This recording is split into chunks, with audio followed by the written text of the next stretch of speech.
Welcome to the Tangent Podcast. How you doing? Oh, I'm good. I don't know why I thought you were talking to the audience at first there. Well, maybe I was. Maybe I was. How are you doing, audience? Crap, I'm sorry. Audience, I hope you are well. Hey, did you get some more ink there? Ink? On your this? arm? Yeah. Yeah, I don't know how new it's been like 6 months that's or something. that's sick, man. That's cool. I don't know how to show this well. It's Majora's Mask. Very nice. From The Legend of Zelda. Heck yeah, dude. All about it. You know me. How are you? I'm good. Life is good right now, and just rip-roaring to get podcasting today.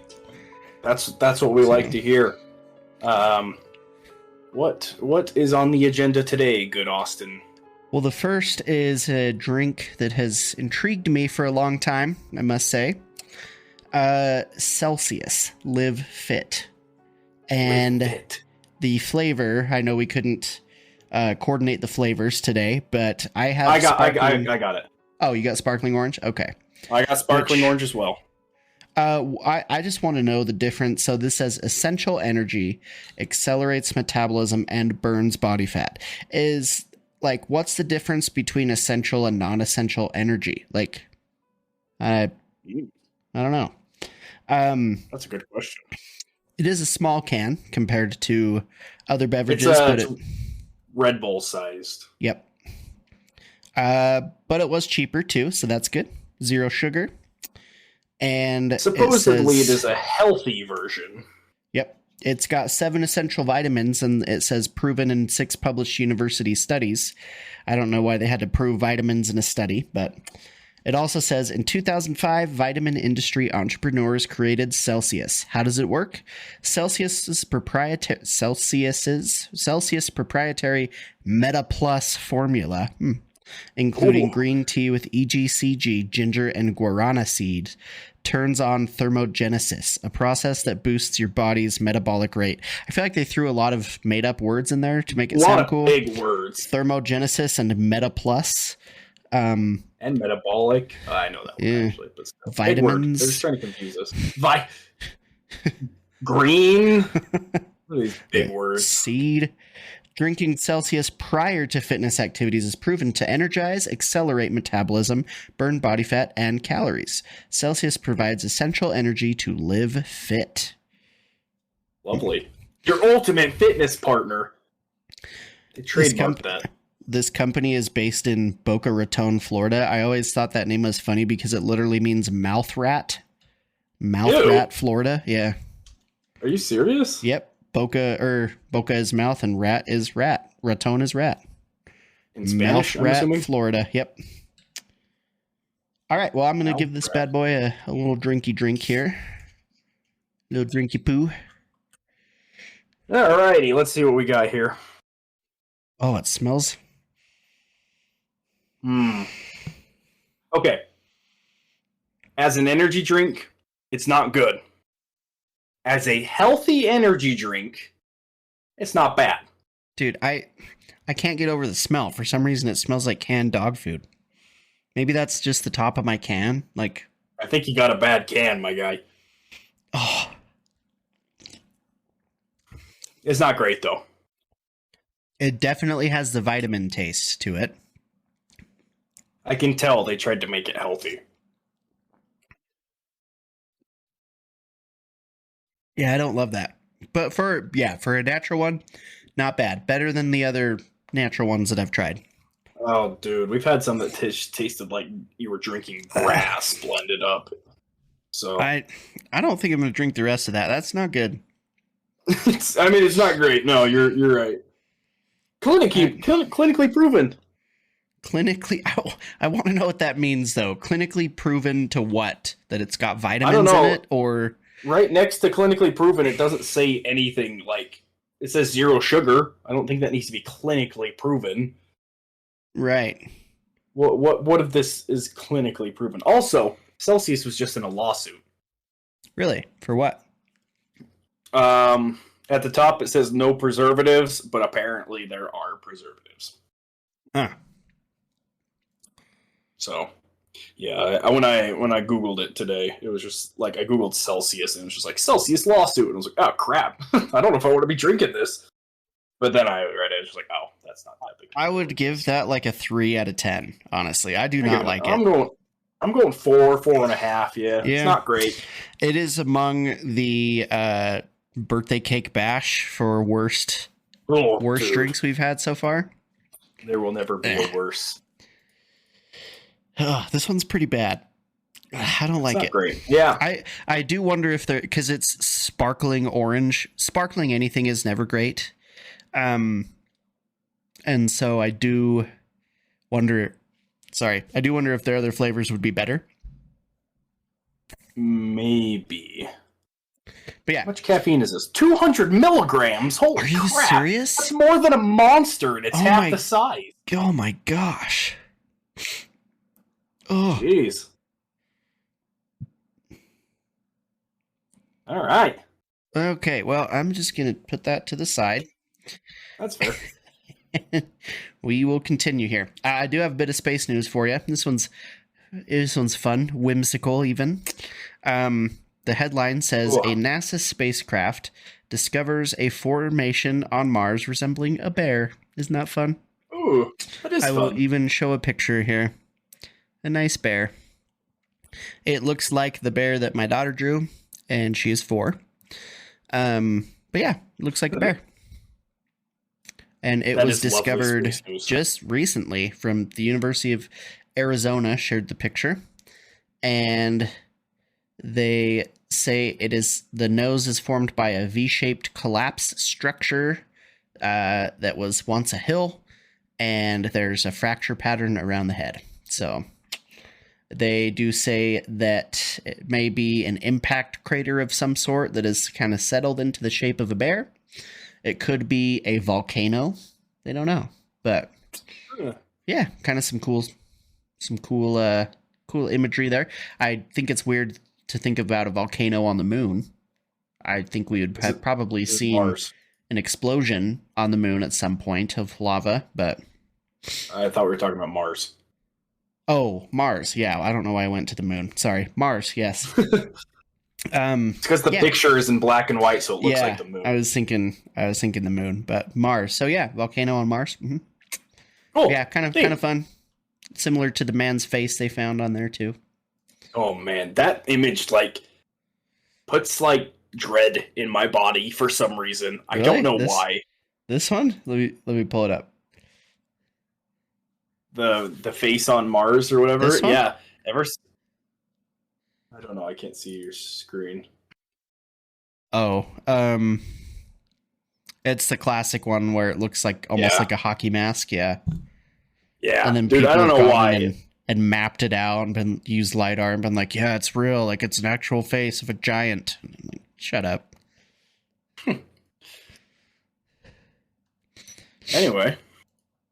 Yeah, that is the space news for the day. What do you have for us, Jack? Oh boy, I have us a spooky story.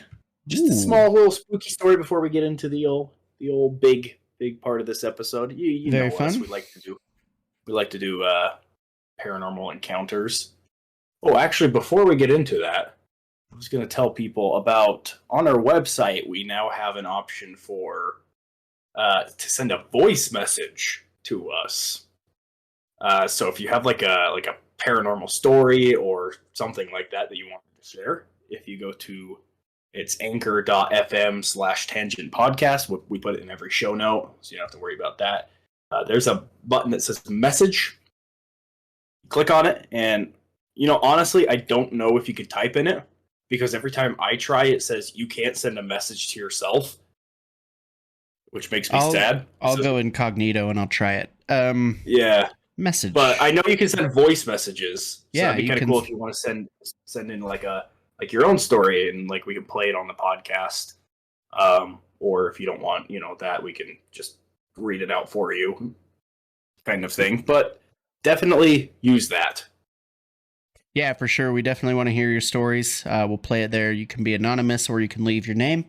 Also, next to that message button is the support button. We are looking into doing some kind of extra kind of Patreon-ish material for you guys, and you can do either a one-time donation there, or you can join when we get this extra content out, that we would release content to you for, you know, a certain price every month. And you guys can support your boys that way too. So we appreciate all the support you guys give us anyway, but every little bit is appreciated. Of course it is. And even just listening, we still appreciate you. Yep. And we know everyone's not in a place to donate. All right. As for the story, this one's kind of creepy. You ready for the title of this one? Ooh, yeah. The Boy with No Eyes. Terrifying. All right. Goes as follows. One night, when I was 10, I was woken up by my bedroom door opening, followed by someone sitting on my bed. I felt my leg grazed and the bed sink under a person's weight. It's just Mom, I thought, and I opened my eyes. It was not my mom. I found an eyeless boy. He had black, empty sockets, about my age, sitting at the foot of my bed. He extended his hand, and in it was a little box. I was startled, but reached out. He pulled back. I reached again and said, "Give it." Then I blinked, and when I reopened my eyes, he was gone. But I could still see the imprint of where he sat on my bed. Fast forward 5 years, my girlfriend came over to do homework. As she finished, she took a nap while she waited for her parents. When they arrived, I tried waking her up. She opened her eyes suddenly, looking up at the corner where the wall met the ceiling. She pointed there and went back to sleep. I shook her again. She came to full consciousness, and I explained what she had just done. She looked haunted. Up on the wall, I saw a little boy with no eyes. He was there in a Spider-Man pose, just staring at me. I freaked out and told her the story about the same kid. Fast forward another 5 years. I was with the same girlfriend. We had a 2-year-old. We were living in my parents' house, in my old room. My daughter started waking up at the same time every night, and she'd talk. After a while, I noticed she had almost the same conversation every night. I playfully asked her once whom she was talking to. She said, "It's a little boy. He's nice. He's lost and looking for his mommy." My daughter's nightly conversations continued until we got our own place a year later. That's the end of the story. Ugh, I don't like that. No, sir. Kids are creepy enough, but when you take away their eyeballs, something about eyes. Seriously. Like, white eyes, black eyes, no eyes. Like, eyes are shifty, man. They're, ugh. Heck, like even in movies when you see someone like with a scarred eye and it's like super cloudy kind of thing, and also just like, ugh, that's disturbing to me for some reason.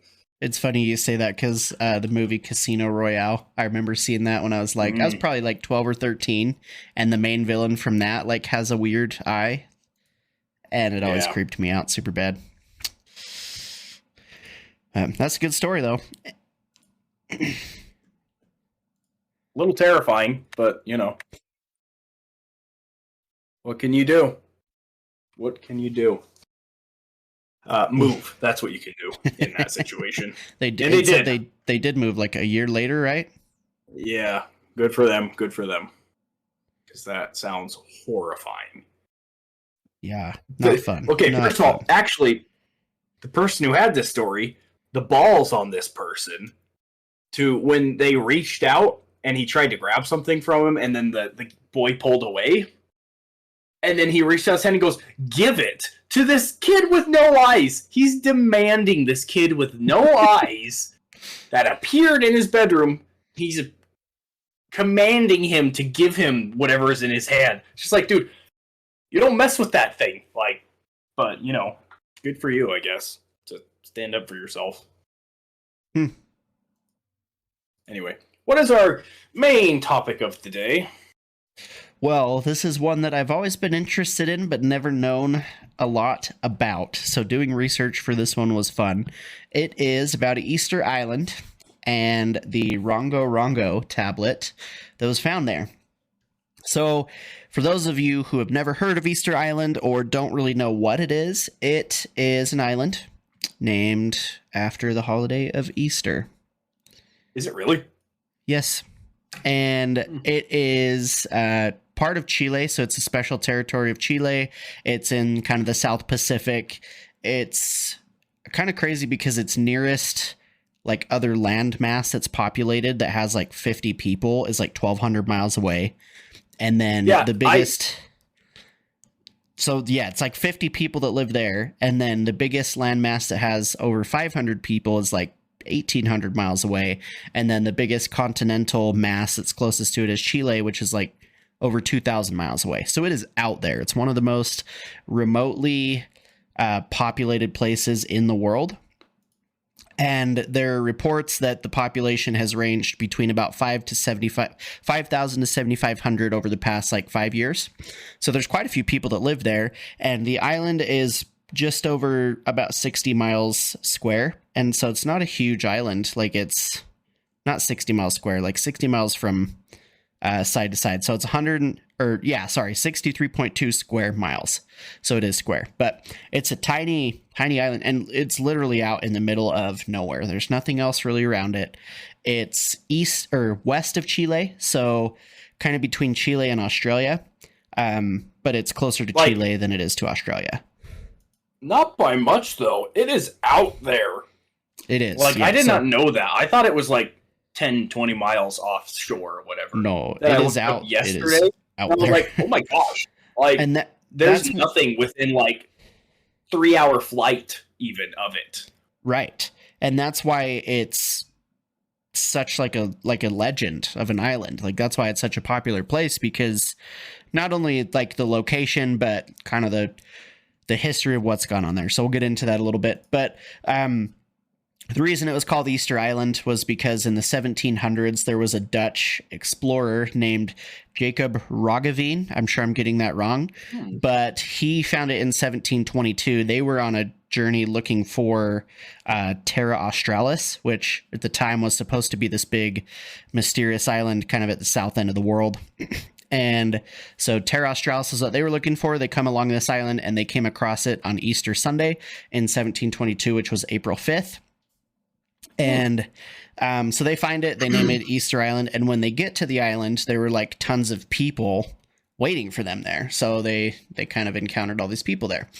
And the current name, Polynesian name for it is Rapa Nui, which means Big Rapa. I don't know I think Rapa may just be island.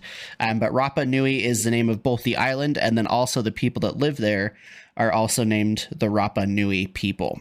And this was actually a term that came about after some of the slave raids that happened in the 1860s. So some of the Latin American countries, specifically Peru, would do slave raids on these islands to go get slaves. And so they went to Rapa Nui or Easter Island and took some slaves. And somehow in that whole process, the name Rapa Nui came to the island, and that's what it's known by now. So that's the local name. There's some differing opinions on when the island was officially like colonized and settled, but it is a Polynesian island. So the theory is that the Polynesian settlers first inhabited it anywhere from the year 300 AD to the year 800 AD. And then some closer studies actually say that their arrival to the island happened closer to the year 1200 AD. So there's a lot of differing opinions there. Carbon dating has placed it closer to that 8 to 1200 range, but who knows how accurate carbon dating really is. So it's hard to say. You know, I think weather, climate, things like that can have a great effect. Even human interaction in a place where there's organic matter can have an effect on how it's decaying. And so it may be hard to say, but somewhere within that 8 to 1200 range is the general consensus of when it was inhabited. And so they think that it was inhabited around the same time as Hawaii as well, like the same group of Polynesian settlers that inhabited Hawaii around the same time came here. So They were annexed by Chile in 1888, and then in 1966, all of the population there were actually granted Chilean citizenship.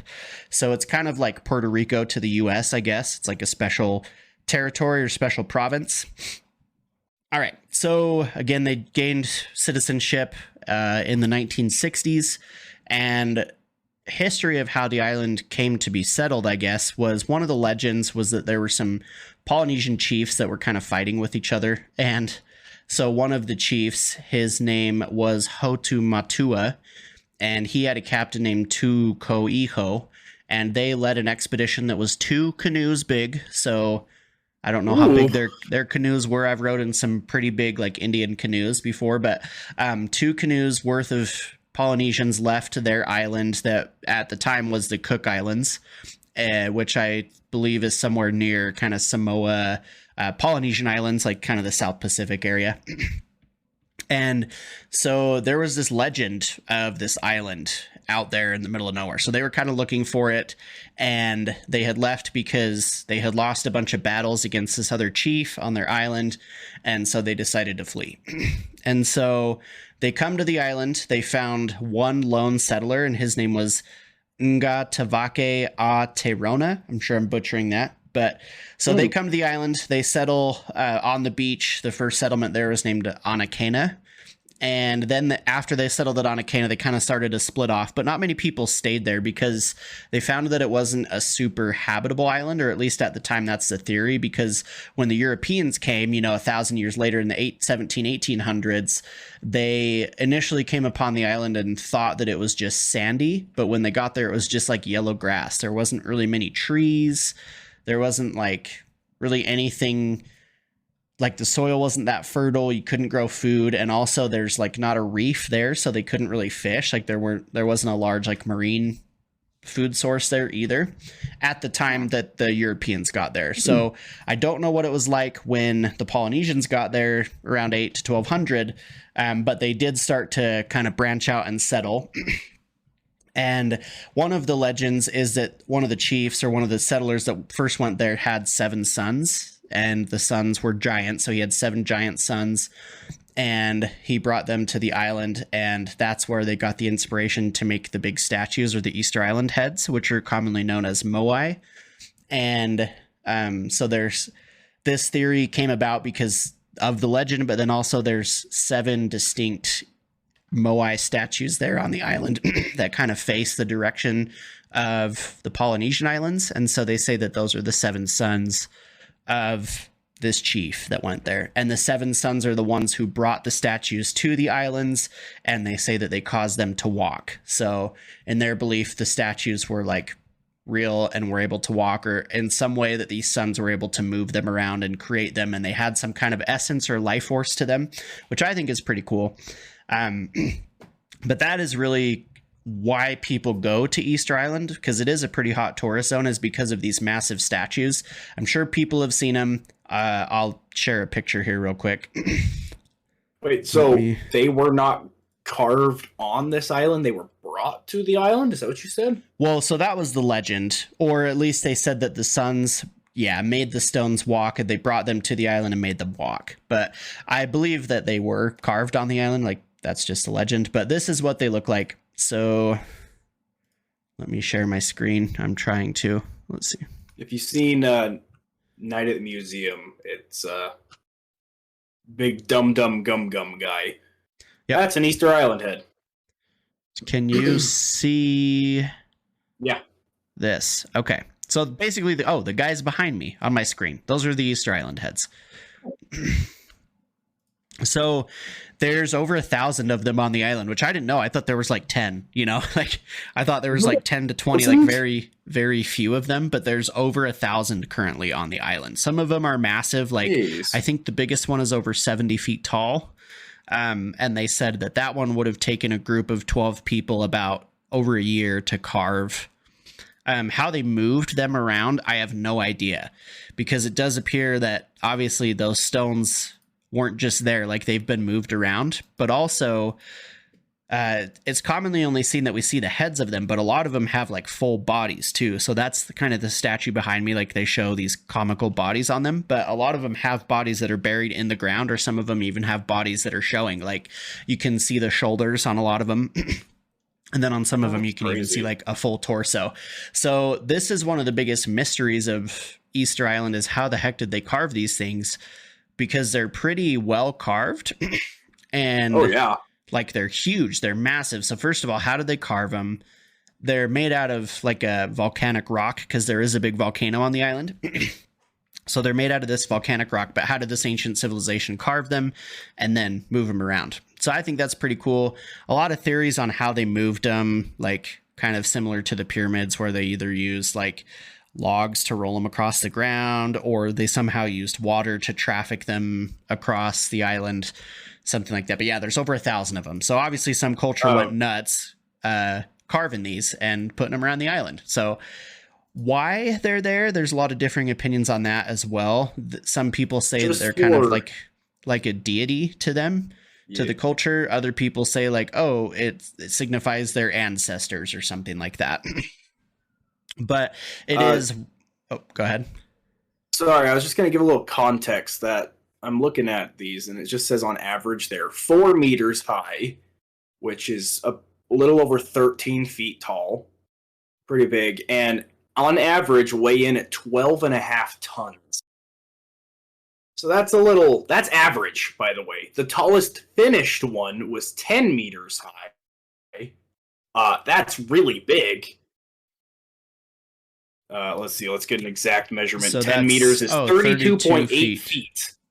That's huge. And it weighed 82 tons. And then it says here, the biggest unfinished one would have been 21 meters tall, which is 70 feet. Yep. And so that one is named El Gigante. And it would have weighed 270 tons. Yeah. So these, like, that's why there's a mystery around them. Not only are they, like, really cool and whatever, but, like, how did they freaking move these things? They're 15 feet tall and over 12 tons. Right. And like that's the crazy thing is, first of all, like how did they make them? Second of all, why did they make them? Like why did they feel like they had to make these huge statues? Now, the reason they believe that the Polynesians inhabited the island is because one, they brought what's called the Polynesian rat, and that led to kind of the deforestation and killing off of a lot of the local animals there. And then obviously they kind of deforested, so there's no trees now. But then they also believe that it was Polynesians because these statues are similar to some of the statues that you see on other Polynesian cultures, or not really statues, but like shrines or like sacred sites. And so that they kind of can tie it to the Polynesians that way. But yeah, the statues, they kind of tiki-esque. Yeah. Like they kind of feel tiki-esque, Hawaiian kind of thing. So I could see that. I mean, not exactly, but I could definitely see the correlation if they were. The crazy thing, though, is that people have tried to recreate these today, and it's almost impossible for them to do it to the level that these were done. Like, it's really, really hard to move a piece of stone that big, that heavy, and carve it out that large of a feature. So it really is like a feat of engineering, and no one really knows exactly how it was done. But yeah, so that's kind of cool. They're pretty minimalist. Like there's not a lot to them, but yeah, it does say here that most of them were carved in the inland quarries and then moved outward towards the coast, often more than many kilometers away. Right. And a mile or two, that's a long way to move 12 tons. Yeah, right. And one thing that's been recently discovered is like a lot of times you see these and it's just like black rock, but they've recently discovered that a lot of them actually have or had eyes painted on them. Like they have eye sockets that are carved into them. And then they have eyes that were painted on there, and they believe that white coral was used to paint the eyes, and then they had red pupils that were painted by another either local plant dye or other rock type that was red. And so they have these like really piercing eyes to them. And And they evidence that because they found a lot of pieces of white coral like around the statues, and then they found these eye sockets. And so it was kind of weird. Like, you couldn't really tell unless you used special equipment to like really look at the surface and tell the deviations in the surface to tell that there were eye sockets, because the stone is so dark and like hard to see the variations in the surface. And so they finally had some archaeologists, I believe it was like the 70s or the 80s, that discovered those eye sockets and then found the coral and kind of hypothesized that they used that to make the eyes. And a lot of people believe that they were built for like religious or political authority or power type things, kind of a symbol of authority. And a lot of people believe it was a respect thing to sacred spirits or to deities, ancestors, things like that. And so who knows why they're there? Like, no one really knows. You know, it's one of the biggest mysteries and something I've always been interested in. But then there's another mystery, another big mystery as well. So along with these huge statues, there was a tablet that was found on the island that's called RongoRongo or RongoRongo. And I'm probably butchering that. Ngorongoro. Don't ask me to say that. Don't ask me to say it again. But it's like this tablet that has a bunch of glyphs on it, and it was discovered in the early 1800s on the island. And it appears to be some system of writing, right? And tons of people have tried to decipher it, but no one's really been successful at it. And one of the reasons for that is there is a Rapa Nui language that's still spoken among the natives today. It's not similar to this, but only an eighth of the population currently living is fluent in that language alone. So like they have some descendant language, you know, that's written on this RongoRongo that's different, but I mean, similar enough that they can tie it back somehow to these glyphs, but only an eighth of the people today even speak that fluently. So it's like terribly hard to decipher. And yeah, no one's ever really been able to do it. And none of the glyphs can actually be read or interpreted. And so it seems that it's not really identifiable or tied to any other living language or any language that we've been able to decipher. Yeah, so they have this tablet. It's size-wise, I'm actually not sure like how big it is. I would imagine that it would be holdable in your hands from what it looks like, but it's made out of wood. So it's made out of, what's the wood? I just had it up here. Pacific rosewood is what it's called. And so it's carved into Pacific rosewood. And it's believed that these tablets were sacred. Like, part of the history of the Rapa Nui surrounding these like sacred writings is that only a small amount of the population that was considered the elite part of the population was ever literate and able to read them or able to like use them for things. And so they hold this sacred or elitist status in that culture. Even today still, like they have that same history. But they have found other tablets in the area that they've been able to decipher that aren't really related to this language, but those are all just like pieces of irregular driftwood or whatever. But this one, especially because no one's ever been able to decipher it. And then that wood, they don't really have trees on that island anymore. And from what I understood, that's not like a native wood to the island. So either it was something that was brought there, or at the time that it was written, a long time ago, the island was forested and they were able to get that wood, but they don't really know where it came from. And so some of the glyphs, like they're carved into this wood, and some of them are kind of like a human outline. Some of them have animal or plant like forms to them, geometric forms. But they can't really tell what those mean. And so they've never really been able to say for certain, oh, this glyph is this human or this animal or this plant shape, but they can say, oh, it resembles this kind of stuff. And then yeah, like this is weird. It almost looks like aliens or something. Yeah. Well, that's one of the theories too. Like a lot of the other glyphs in the area that they found contain pictures of like little stick figure looking people. that look like a typical like gray alien or something like that, like a short humanoid type figure. But yeah, it's like nothing I've ever seen before. It almost looks like Hebrew mixed with like little kid drawings mixed with, Yeah. I have no idea. Like it's strange. It doesn't look like any other thing I've ever seen. But I can see where they're getting some like animal and plant type shapes. Yeah. Some of them look kind of like a fish, but like that's the problem. Is like 7 or 8 of them look like fish. So, I mean, they can't all mean fish, right? I don't know. That one kind of looks like the devil holding a club. There is that guy's holding a surfboard. I like, what on earth could this possibly mean? It might just be doodles. I think they're just some guy's doodles. Dude, I bet you the ancient people were like, we're just going to leave all this nonsense here for people to find later, and then we're just going to peace out from the island for years, and no one will ever know what happened, and it'll be a big joke. But, yeah, so it is cool, though. Like, I think it's fascinating that no one's been able to decipher it, because it could contain this crazy hidden language or something, you know, or like secrets to something so cool. Treasure underneath the island, something crazy. Yeah, maybe. Like, it reminds me of National Treasure, the second one, when they have that like tablet that they have to figure out to find the city of gold or whatever. Like, that's kind of what it reminds me of.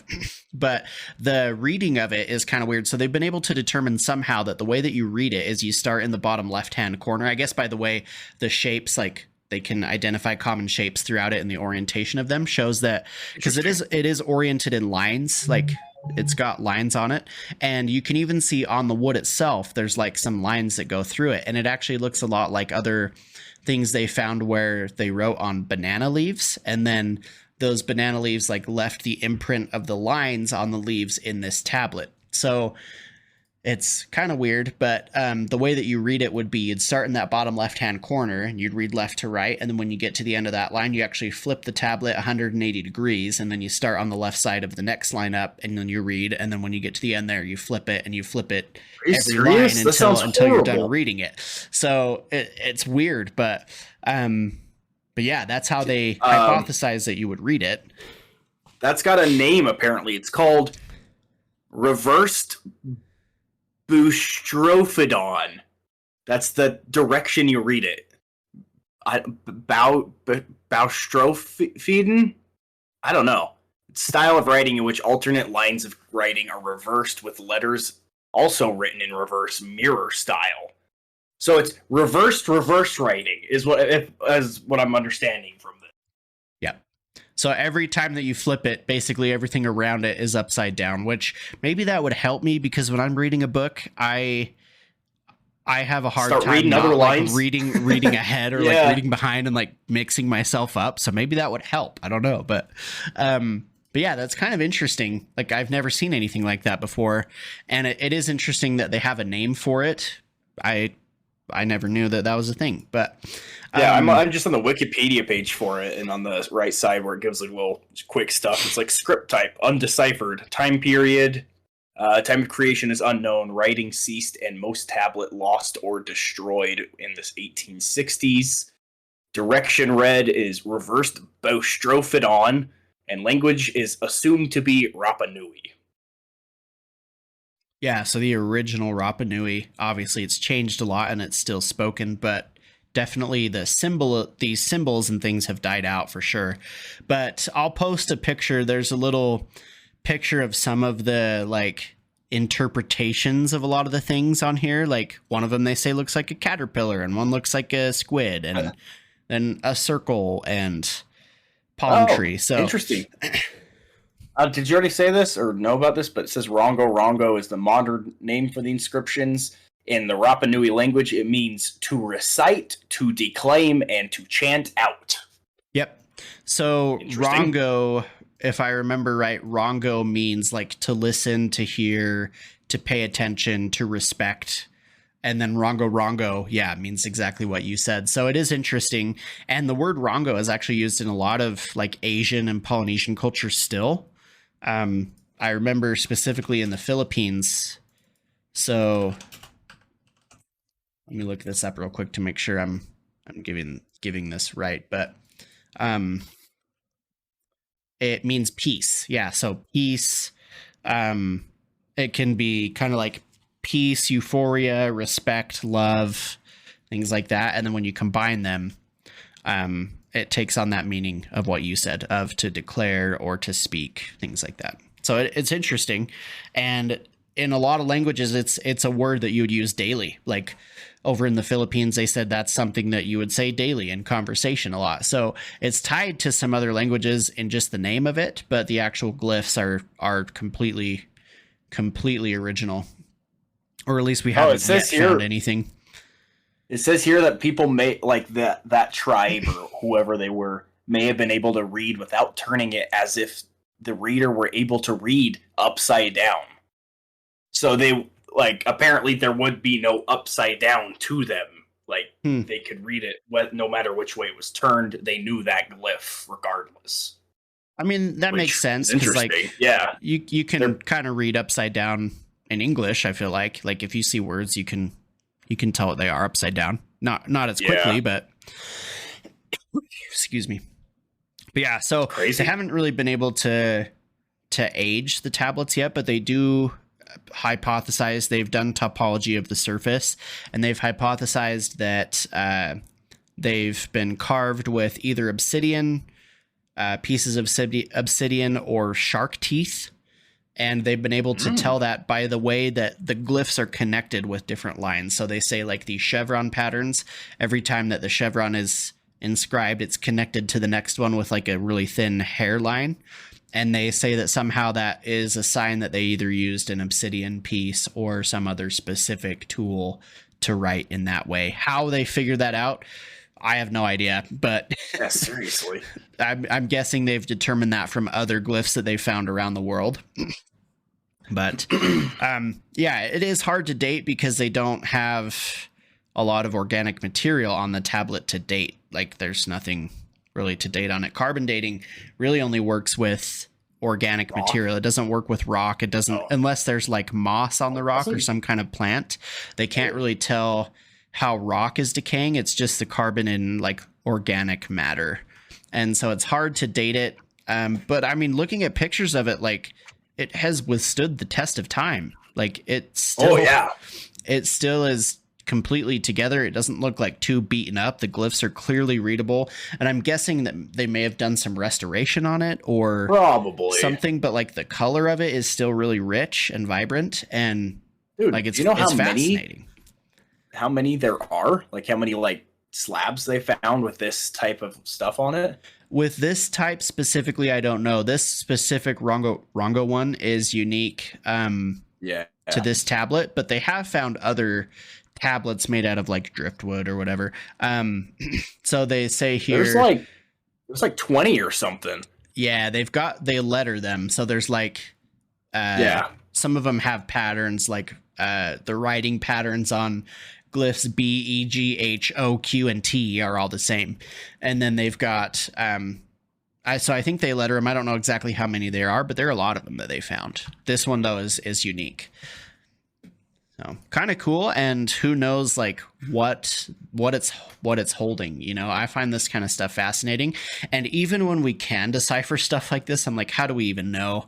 Like, they could be something totally different. But this one, yeah, no one has a clue. And they can guess, but no one even knows. And without being able to date it, who knows if it originated on Easter Island or if the settlers brought it with them.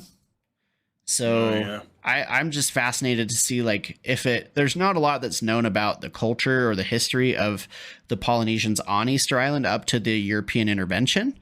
And so, like, maybe it contains secrets about the big Moai statues, you know, maybe it contains information about how they settled there and like how they lived and kind of their early culture. But yeah, it's impossible right now to know, and it's pure speculation. But to me, that's like the fascinating part about it, is that it's an unsolved mystery, and it's kind of fun to just like theorize and hypothesize about it.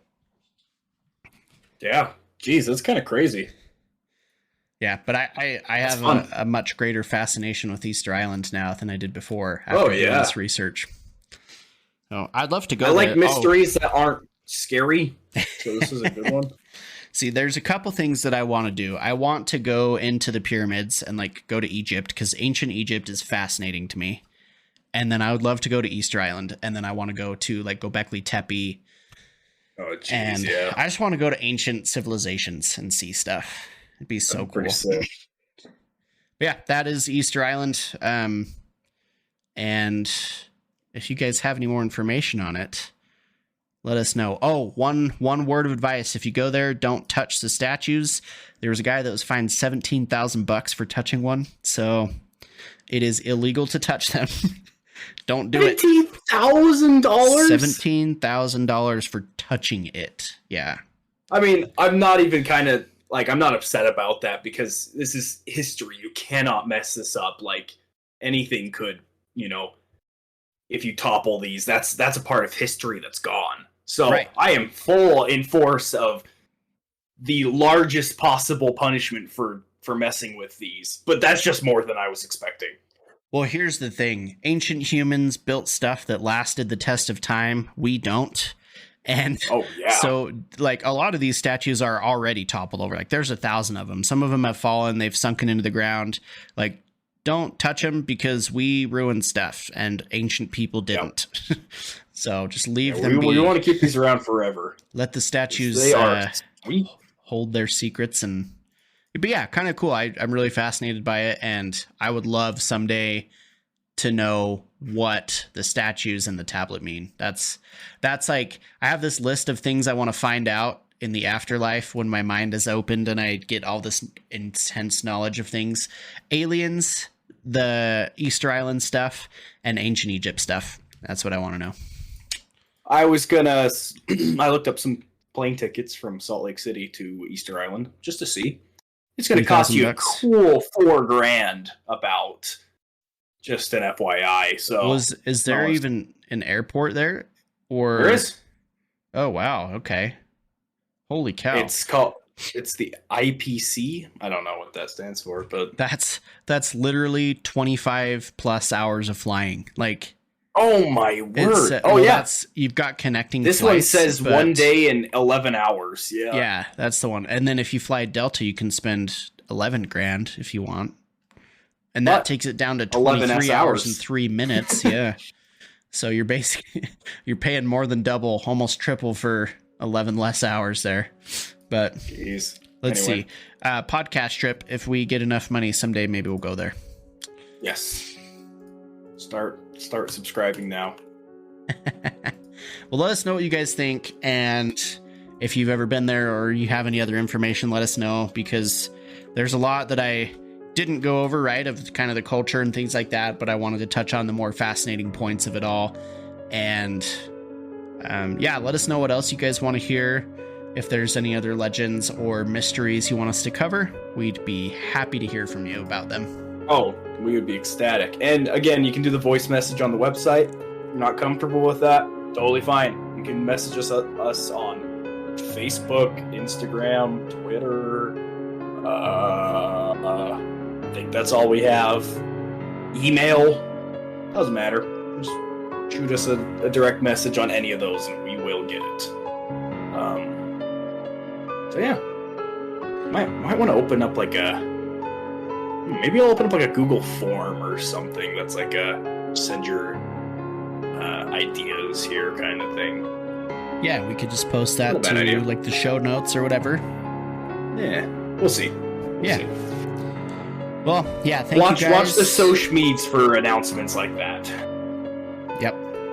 And again, we'll discuss developing some paid exclusive content as well for those of you who want that in the future. But for now, we're going to bring you the best of what we know and love about the mysterious and the conspiracious and the haunted derious. And yeah. Mm-hmm. So thank you again for the support. We love you guys and have a great day. Have a wonderful